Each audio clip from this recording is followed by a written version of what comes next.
Hello, this is Sierra and welcome to another video. Today we're doing another video reading chapter 11 of Hermitcraft Freedom. If you can't tell from the title, this video is part of my Clockwork Chronicles universe fan fiction made to basically a fan-made thing that fan-man made Minecraft universe that I put people that I watch in specifically, but yeah. So let's get right into the video. There are captions available if you are interested, but that's up to you. But now let's get right into it.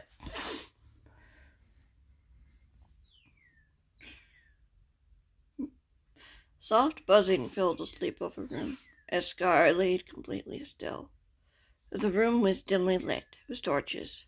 Moonlight came from the curtained window.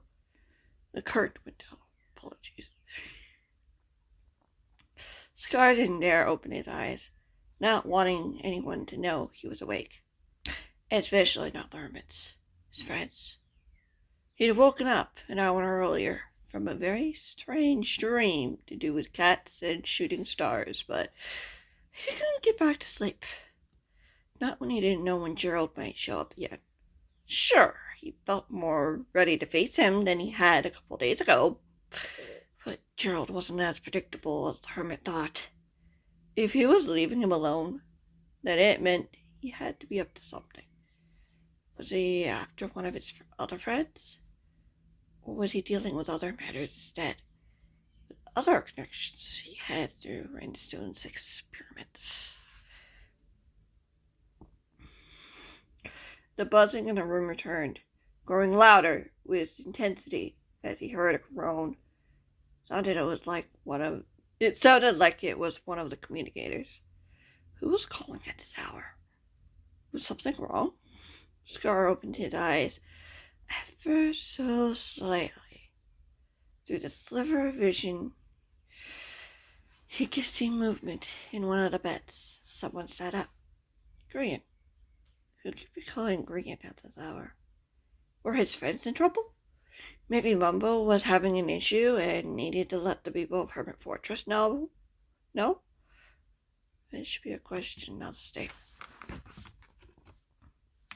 Oh my goodness. Maybe it was an update on what the defectors were up to. Scar watched from the corner of his eye as Grian pushed the covers of his bed aside, planting his feet on the ground.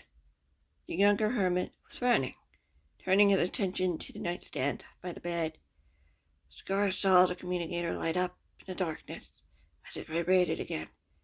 Grian glanced over at where Liam was sleeping before picking up the communicator and slipping out of the room. Scar opened his eyes completely, starting to sit up when he heard a little groan beside him. Scar looked down to see Jelly asleep beside him as he rested himself back on the bed. It was best not to disturb her. Jelly plot armor. He turned his head toward the other side of the room. He spotted 3 other unoccupied beds. Pulse, Giz, and Blake were also up late, perhaps working on a null. He moved his gaze over to where Liam was sleeping. Was the boy really a late sleeper as he claimed to be? He'd become. He didn't seem to have heard Marie slip out of the room. Liam! Scar whispered, gently stroking Jelly on top of her head. The feline grumbled sleepily, but didn't stir. The boy didn't make any movements, suggesting he'd heard, so Scar tried again. Maybe he was tired after the afternoon training session. Scar didn't blame him. Clara had pushed him hard today. Scar tried a 3rd time, finally seeing the boy stir before his bright blue eyes opened. Hey. Scar replied. I'm assuming you didn't hear Green slip out? Liam looked over to where Green was sleeping before he sat up in bed. No, I suppose not. Someone's trying to reach him, Scar said calmly. I thought you would want to keep an eye on him in case he does anything reckless. Liam smiled. I probably should check on him. Yeah, Scar nodded. I'd go do it, but I have a cat on me. It's illegal to disturb a sleeping cat. Liam chuckled, climbing out of bed. I suppose it would. He looked around the room. Impulse and Skids haven't gone to bed yet, I assume. I don't know what's going on. Scar shook his head. It's been a long week of preparations. You don't know when they might show up. I know. Liam frowned. Just hope they get some rest, too. They will, Scar said matter-of-factly. I'll make sure of it. Liam chuckled again. Sure you will. I'll see you in a bit. You too, Scar smiled, watching the boy leave the room. A sense of unease filling him as the smile faded. As Liam left the room, he rolled onto his back again, staring up at the ceiling. Why was he getting the feeling that something bad was about to happen? Was it his own gut feeling, or was it coming from Green? Scar closed his eyes and tried to focus. Concern tickled his mind as he heard whispers of Green's thoughts. How close are the defectors? What if he gets caught? What would they do to him? What if this is a trap? No, it can't be. Is this Cal? Yeah, we're wrapping it up in the next couple of chapters. Don't worry. Cal? Scar opened his eyes again. The blank ceiling gave him no clue as to what was going on. Was Iskal the one who called? Hadn't he gone missing a few days ago? I have to do something. I have to do something, Green insisted as Scar sensed Hermit's fear. There's no time to wait. There has to be something I can do to help. Scar rested a hand on Jelly's back, starting to stroke her again as her soft purr reached his ears. Something was definitely going on. Maybe Iskal managed to escape whatever situation he was in and reached out to someone at Hermit Fortress. Why Green? Iskal and Green weren't super close friends, even though the hermits hung out a lot together. There's something else missing. The hermit wasn't sure what it was. Maybe it wasn't important. Scar heard footsteps coming down the hallway. As he turned his head, he could hear soft voices coming from the other side of the closed door. He was too far away to hear what was being said. Had Green run off? Scar reached for his link again. The link again. No, he was talking with Liam, Impulse, and Blake. Impulse and Blake were with them in the kitchen. Perhaps Giz went to get Clara, which would explain the soft voices just outside the doorway. He was getting taken care of. Scar let out a sigh.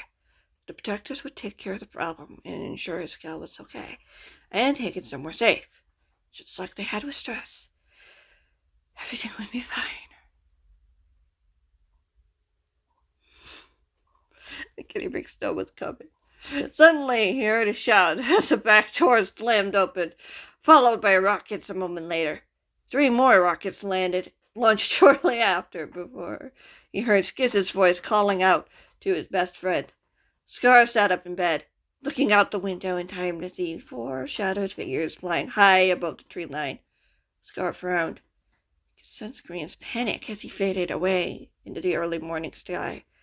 What had happened to cause the hermit to run off like that?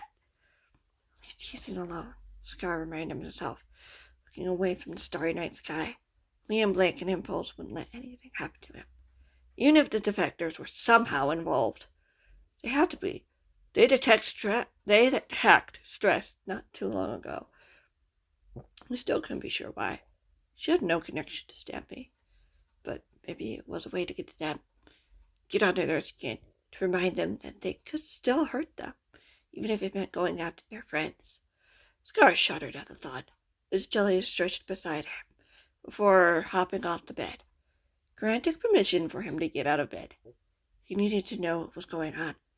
Maybe it was all a misunderstanding, or miscommunication.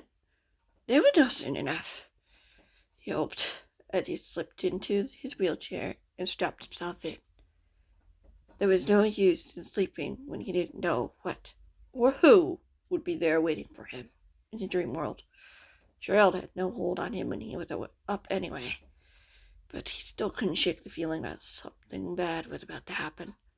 Was it him, or was it he feeling someone else's emotions? Scar shook the questions aside. The protectors can handle it. They'd been in much stickier messes before. Whatever it wasn't too big to handle. And that is the end of this chapter and this video. I hope you guys enjoyed, and yeah, next episode, we will be wrapping up the Iskel storyline. Stress's storyline is already wrapped up. You're not seeing her again. Iskel won't be mentioned again.